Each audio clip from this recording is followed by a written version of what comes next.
వారు కావాలంటే మూడవ భాషగా తెలుగు, మలయాళము, ఎందుకంటే సదర్న్ స్టేట్స్ అంటున్నారు కదా, తెలుగు, మలయాళము, కన్నడము నేర్పించుకోవచ్చు.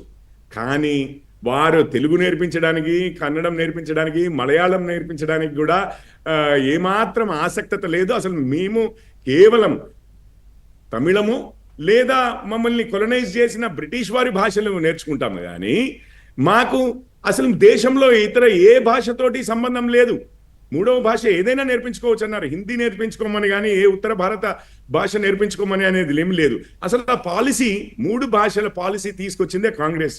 ఈ రోజు మానవతారాయ్ గారే అసలు కాంగ్రెస్ పాలసీయే మర్చిపోయి, వారు హిందూ రుద్దిన విషయం మర్చిపోయి ఈ రోజు మాట్లాడుతుంటే నాకైతే బాధపడాలో నవ్వాలో అర్థం కాదు. మీకు మానవతారాయ్ గారు చెప్తారు, ఆన్సర్ చేస్తారు. అదే అది రెండో విషయం.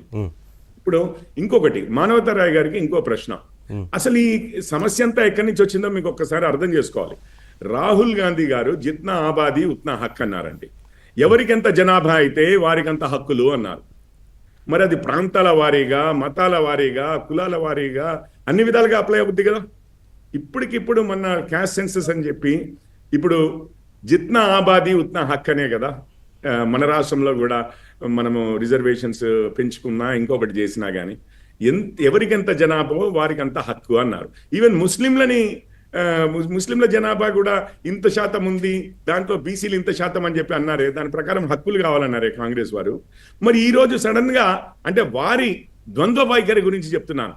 అమిత్ షా గారు చెప్పింది అది ఆల్రెడీ చెప్పేశారు, సౌత్ కి నష్టం జరగదని. అయినా కాంగ్రెస్ వారి ద్వంద్వ వైఖరి గురించి మాట్లాడుతున్నాను. ఒకవైపు ఏమో జిత్నా ఆబాదీ ఉత్నా హక్, ఏది కులాల వారీగా, మతాల వారీగా అంటారు, ప్రాంతాల వారీగానో భాషల వారీగానో జిత్నా ఆబాదీ ఉత్నా హక్ కాదట. ఎందుకో తెలుసా అండి? వారేమన్నా అంటే సామాజికంగా న్యాయం కావాలి అంటారు. అవును, కాంగ్రెస్ ఎప్పుడు కూడా మోసం చేస్తున్నది అణగారిన వర్గాలని. సామాజిక న్యాయం అనే మోసం చేసింది, కానీ రాజకీయ న్యాయం చేస్తామని ఎప్పుడు అనవు. ఈ పార్టీలు ఈ రోజు ఏవైతే వెళ్తున్నాయో వాళ్ళు ఎవ్వరు అనరు రాజకీయ న్యాయం చేస్తామని. అన్ని కుటుంబ పార్టీలు, బీఆర్ఎస్ఏ కానీ, డిఎంకేనే కానీ, వైఎస్ఆర్సీపీఏ కానీ, ఇది పట్నాయక్ గారి పార్టీయే కానీ, ఒడిశాలో కూడా, అక్కడ వెస్ట్ బెంగాల్లో కూడా ఒకరి సొత్తు అయిపోయిన పార్టీలు ఇవన్నీ కూడా, ఒక కుటుంబానికి సొత్తు అయిపోయిన పార్టీలు. మరి అట్లాంటివి మరి ఎవరికి న్యాయం చేశాయండి? ఇప్పుడు బీసీ కులగణన అయింది మన రాష్ట్రంలో. కాంగ్రెస్ వారు అప్పుడు ఆంధ్రప్రదేశ్ లో, ఉమ్మడి ఆంధ్రప్రదేశ్ లో మనం కానీ కాదండి, నియోజకవర్గాల పునర్విభజన జరిగితే ఇప్పటికే చాలా సీట్లు తక్కువగా ఉన్నాయి. నిజంగా జనాభా ప్రాతిపదికన చేయబోము అని చెప్పి ప్రకటన స్పష్టంగా ఇస్తే ఈ భేటీకి అప్పుడు ప్రాధాన్యత ఉండకపోయేది కదా. మీరు స్పష్టంగా ఒక స్టేట్మెంట్ ఇవ్వలేకపోతున్నారు కదా. మీరు అన్నది బాగుంది. మనకి ఇంత సెన్సస్ డేటానే రాలేదు, మనకు పెరిగిందో తగ్గిందో కూడా తెలియదు. ఈరోజు మీరు విషయం అర్థమవుతుంది కదా, మీకు అసలు ఏ సెన్సస్ డేటానే లేదండి. వీరు జనాభా విపరీతంగా ఒక్క నిమిషం నేను చెప్తాను సార్. పోయినసారి 2001-2011లో కర్ణాటకలో 15.6% పెరిగింది, తమిళనాడులో 15.6% పెరిగింది. అదే మీరు మహారాష్ట్రలో 16% పెరిగింది, హిమాచల్లో 12.9% పెరిగింది, గోవాలో 8%. వీళ్ళు ఎందుకు గోవాని ఇంక్లూడ్ చేయట్లేరు మనకు అర్థం కాదు. నాగాలాండ్లో నెగిటివ్ గ్రోత్ అండి, అంటే పాపులేషన్ తగ్గింది. ఒరిస్సాలో 14%, పంజాబ్లో 13.9%. ఇప్పుడు బీహార్ ఒకటి 25%. పాత లెక్కల ప్రకారం వేస్తే ఏ గొడవ ఉండదు కదా అనేది వారు చెప్తోంది. ఏదండి? పాత లెక్కల ప్రకారం చేయొచ్చు కదా అని వారు అడుగుతున్నారు.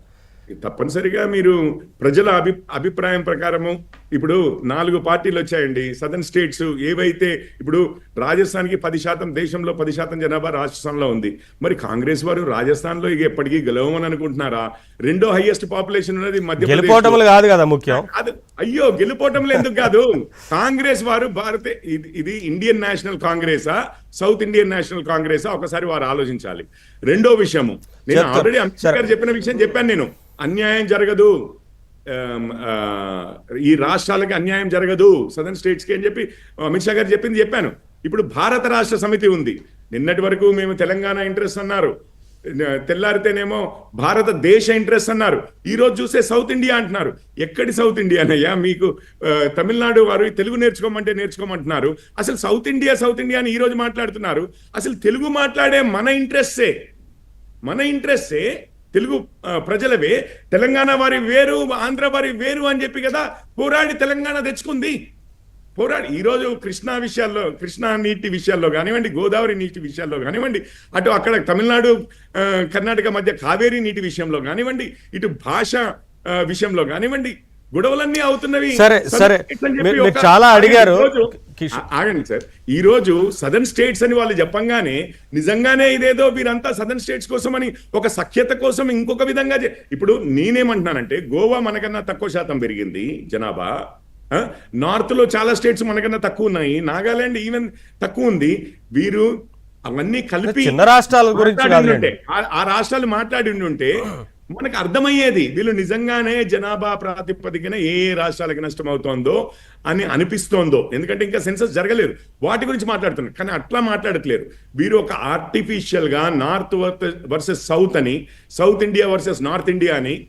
సరే ఒక్క నిమిషం కిషోర్ గారు, మానవతరే గారు రెస్పాండ్ అవుతారు. చెప్పండి బాలాజీ గారు, చెప్పండి.